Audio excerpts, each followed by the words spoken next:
Hey guys, this video is brought to you by the brilliant OneFootball app. There is so much happening around the world of football right now and it is so difficult to keep a track of everything. Well, OneFootball makes that very easy for you. OneFootball is my personal go-to app whenever I need to look up something about Chelsea, about Premier League, La Liga, Bundesliga, Serie A, Ligue 1. Everything is available out there. Every transfer rumor, information about every player, whatever you need is available on the OneFootball app. Please head into the link given in the description below and download the OneFootball app now.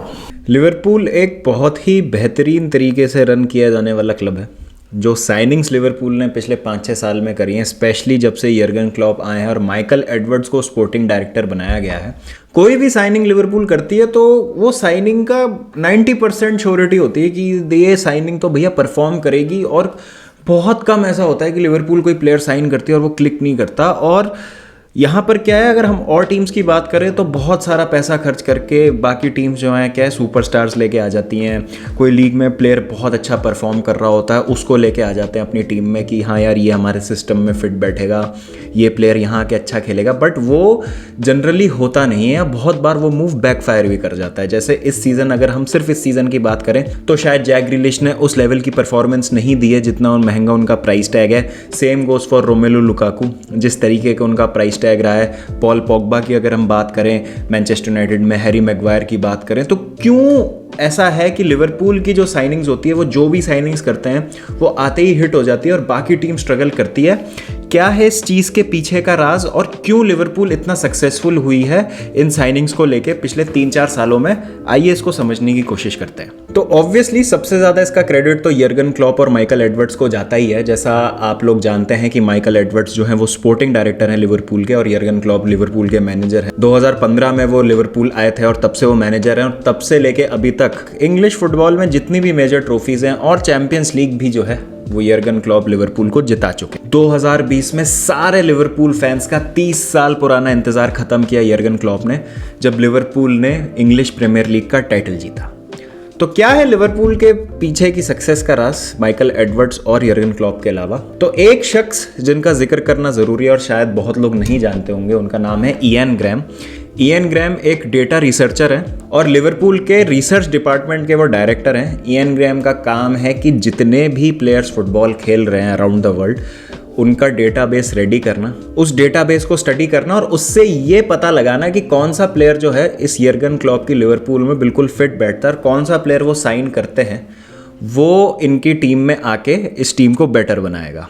तो ये data science का एक बहुत बड़ा important role रहा है। और data science का एग्जांपल ना केवल लिवरपूल बट ब्रेंटफोर्ड भी इस चीज़ का एक एग्जांपल है कि कैसे आप नंबर्स क्रंच करके और एक प्लेयर्स के डेटाबेस को स्टडी करके अच्छे से अपने मतलब के और अपने सिस्टम के हिसाब से प्लेयर्स आप चेरी पिक कर सकते हैं अराउंड द वर्ल्ड।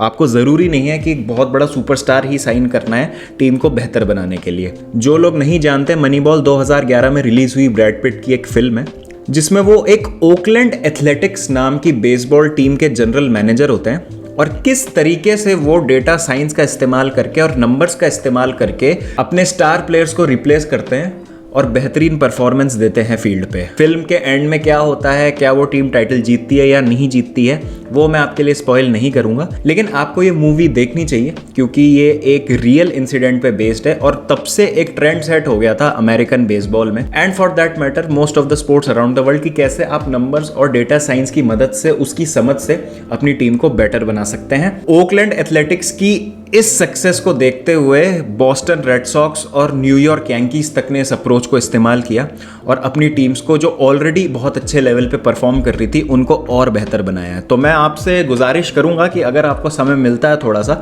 तो प्लीज़ जाएं एक बार मनीबॉल देखें, आपको काफ़ी मज़ा आएगा और आपको समझ आएगा कि डेटा साइंस और स्पोर्ट्स कैसे काम करते हैं एक साथ। तो मैं आपको इयान ग्रैम के बारे में बता रहा था। तो इयान ग्रैम का एक बहुत अच्छा पॉडकास्ट आया था, बहुत उनकी एक अच्छी बातचीत हुई थी। फ्रिकनॉमिक्स पॉडकास्ट करके नाम है उसका, लिंक जो है मैं आपको डिस्क्रिप्शन में दे दूंगा, पूरा आपको ट्रांसक्रिप्ट मिल जाएगा उसका, आप पढ़िएगा ज़रूर उसको पूरा डिटेल में। तो मैं आपको उसकी समरी बता देता हूँ कि उसमें उन्होंने क्या बोला है। तो इयान ग्रैम करते क्या है, कोई भी एक्शन अगर कोई प्लेयर परफॉर्म कर रहा है फील्ड पे, चाहे वो शॉट लेना हो, पास देना हो, टैकल मारना हो, हेडर विन करना हो, किसी भी तरीके का कोई भी एक्शन अगर प्लेयर फील्ड पे परफॉर्म कर रहा है, उसको ये एनालाइज करते हैं और एक सवाल पूछते हैं कि गोल स्कोर करने की प्रोबेबिलिटी उस एक्शन से पहले क्या थी।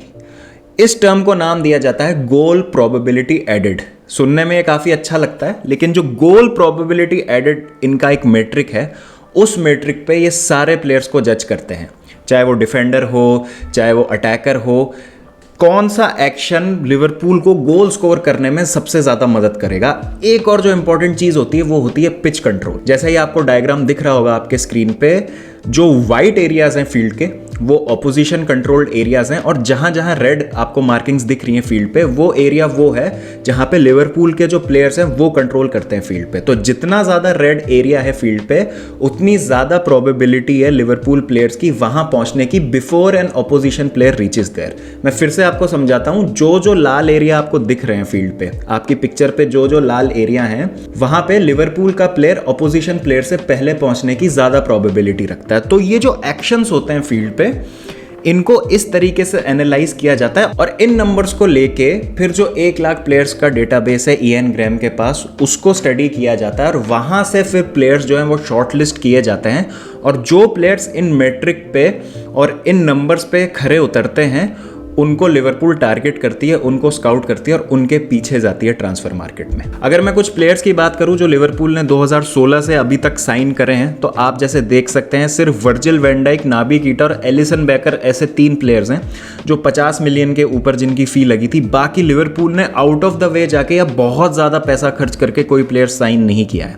रिसेंट साइनिंग्स की हम बात करें तो इब्राहिमा कोनाटे और लुइस डियास इसका परफेक्ट एग्जाम्पल है। लुइस डियास जिस तरीके से कॉन्ट्रीब्यूट कर रहे हैं लिवरपूल में, और जिस तरीके से वो आते ही फिट बैठ गए हैं लिवरपूल के सिस्टम में, वो एक टेस्टिमेंट है कि किस तरीके से डेटा साइंस का इस्तेमाल करके लुइस डियास को पोर्टो में स्काउट किया है लिवरपूल ने, और फिर आते ही वो टीम में फिट हो गए, एडजस्ट हो गए। ऐसा लगता ही नहीं है कि वो लिवरपूल के लिए 3-4 साल से नहीं खेल रहे हैं।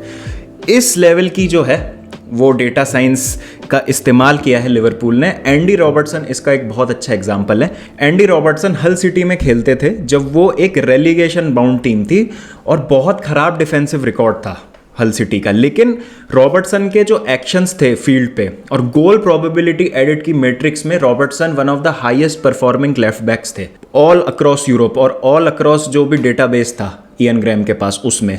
इसी वजह से 8 मिलियन पाउंड्स में लिवरपूल ने एंडी रॉबर्टसन को हल सिटी से खरीदा और रिजल्ट आज आपके सामने है। तो इस तरीके की डेटा साइंस की समझ और स्टडी और डेटाबेस का इस्तेमाल करके लिवरपूल ने अपनी ये सुपर टीम बनाई है। आज की तारीख में जो वर्ल्ड फुटबॉल और लिवरपूल फैंस की ज़बान पर एक जो सबसे बड़ा सवाल है वो ये है कि क्यों लिवरपूल मोहम्मद साला का कॉन्ट्रैक्ट रिन्यू नहीं कर रही। हो सकता है लिवरपूल ने मोहम्मद साला जैसा एक गोल्स प्रोबेबिलिटी एडेड वाला प्लेयर ऑलरेडी स्काउट करके रखा हो और they are preparing for Salah's departure और फ्यूचर की तैयारी अभी से कर ली है। और क्योंकि इस तरीके का काम होता है बिहाइंड द सीन्स जिसकी हमको भनक नहीं लगती, मेरे ख्याल से बहुत लोगों ने शायद इयन ग्रैम का नाम नहीं सुना होगा। लिवरपूल फैंस जरूर जानते होंगे उनको, लेकिन न्यूट्रल फैंस ने शायद इनका नाम नहीं सुना होगा। तो हमेशा ये होता है कि लिवरपूल स्काउट करती है, यर्गन क्लॉप और माइकल एडवर्ड्स और माइक गॉर्डन बैठते हैं साथ में और जो भी प्लेयर उनको पसंद आता है वो टीम से नेगोशिएट करके उसको ले आते हैं। And we are all like कि यार इनकी कोई साइनिंग बैकफायर क्यों नहीं होती। लिवरपूल आर सो लकी कि भाई लिवरपूल जिस भी प्लेयर को लेके आती है वो चल जाता है। Liverpool are not lucky, Liverpool are calculative and Liverpool target their players. Liverpool को पता है कि ये प्लेयर अगर मेरी टीम में आएगा तो ये मेरी टीम को बेटर बनाएगा और इसके आने से मेरी टीम और अच्छा खेलेगी। तो प्लीज़ अगर आपको टाइम मिलता है तो सबसे पहले तो आप मनी बॉल मूवी देखें, और दूसरा जो मैं आर्टिकल का लिंक डाल रहा हूँ डिस्क्रिप्शन में वो ज़रूर पढ़ें, तो आपको इनसाइट्स मिलेंगे। बहुत डिटेल्ड आर्टिकल है ये, मैं आपको आसान भाषा में बस ऊपर से समझा रहा हूँ कि किस तरीके की अप्रोच रही है लिवरपूल की ट्रांसफ़र मार्केट में, क्यों उनकी कोई भी साइनिंग बैकफायर नहीं होती है। इसका एक डिटेल्ड पॉडकास्ट मैं विनायक के साथ ज़रूर करूँगा, because Vinayak loves to discuss stats, तो उसके साथ जब इस बारे में और डिटेल में डिस्कस करेंगे तो मज़ा आएगा। तो please do stay tuned for that. तो please let me know in the comment section guys आपको ये वीडियो कैसा लगा, और अगर आपको ये वीडियो अच्छा लगा तो please consider subscribing to the channel. We are very close to 28K, और अगर हम वहां पर जल्दी से पहुंच जाएंगे तो मैं आप सबका बहुत ज्यादा शुक्रगुजार रहूंगा। चलिए गाइस, फिर मिलते हैं नेक्स्ट वीडियो के साथ। जब तक अपना ध्यान रखें, take care and peace out.